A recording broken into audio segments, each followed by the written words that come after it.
Welcome to this episode of my VA Disability Claim. Right, today we're talking about Survivors Benefits 101. Keeping it simple, keeping it useful, as everything we do at the Carter Hughes Knowledge Institute. I am the helpful veteran. I mean, come on, you know what I do. You know what I do. I'm helpful, yo. That's what I do. Survivors Benefits. All right, when we talk about Survivors Benefits, you're talking about two types, essentially. You got the Survivor Compensation Benefits, and then you got the burial benefits, right? Two types of benefit. Survivors compensation benefits, and then you got the burial benefits. Keep in mind, both benefits require the same evidence, right? What we want you to do is take your time and do it right. Take your time, make sure you have what you need, right? Take your time, do it right. And with each of these benefits, there's two levels of benefit also.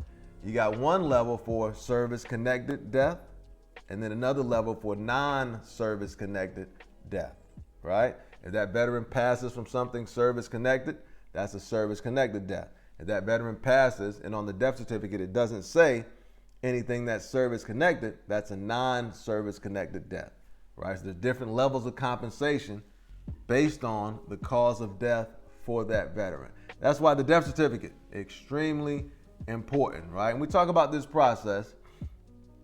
There's two things that are very important, right? Like if you don't remember anything else that we say in this session, remember this. These two things that are important, right? If you're in this situation where the veteran passes and now the surviving spouse or the surviving dependent have to file for compensation.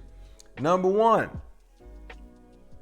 you want to have a list of all of the veteran's service-connected conditions, right? That's important to know what is the veteran service-connected for, not just so you can help them medically, but also for when they pass, right? So the survivors can be taken care of, or we'll have an understanding of whether or not they will be taken care of. So that's number one, making sure you have a list of all the veterans' service-connected conditions. And then number two, making sure that one of those service-connected conditions is on that death certificate, right? On a death certificate, it has an area that says cause of death.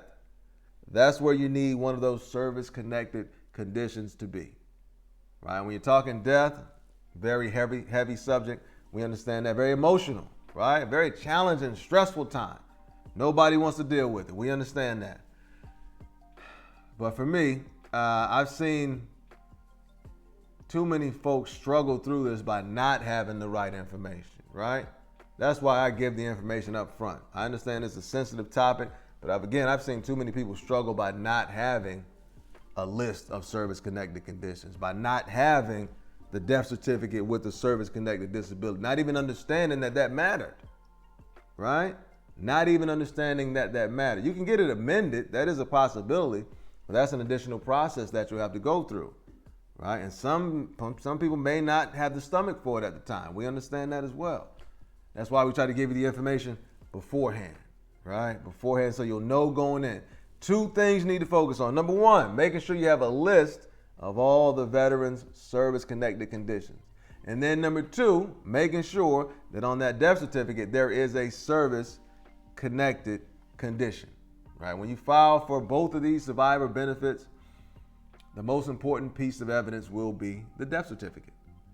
So you want to be involved in that process if you can, making sure, hey, what is going to be the cause of death? Again, very sensitive, very uncomfortable conversations to have. We understand that. Very necessary as well.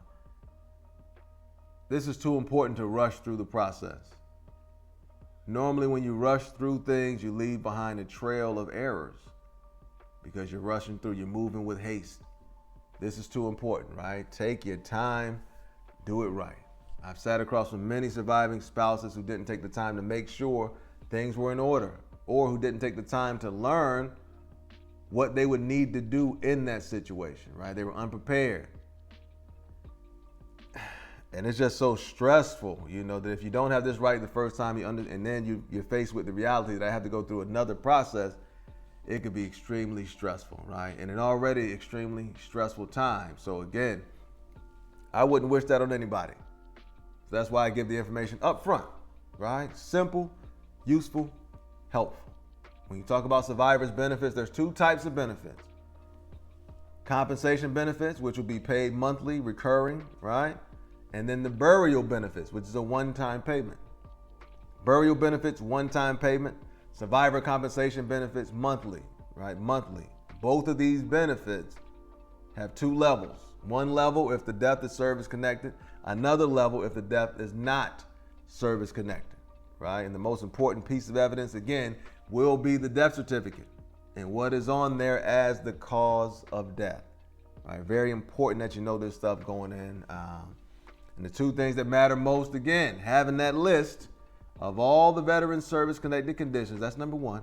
And then number two, making sure that at least one of them is on that death certificate, right? If you don't remember anything else, remember those two things when you're faced with this situation. All right, we got it all up here for you. Take a picture of it if you want to, right? We have the guide for you as well, the course also on Helpful Veteran, a bunch of other resources that you can use as well. But that's it, Survivor Benefits 101. Two types of benefits, right? Two levels, two things that are very important for you to do to prepare for this situation. And hey, as always, learn the information, that's number one. Use the information, that's number two. And if you deem it to be valuable, don't be selfish, man. Share the information. Each one teach one. Come on now, share the information.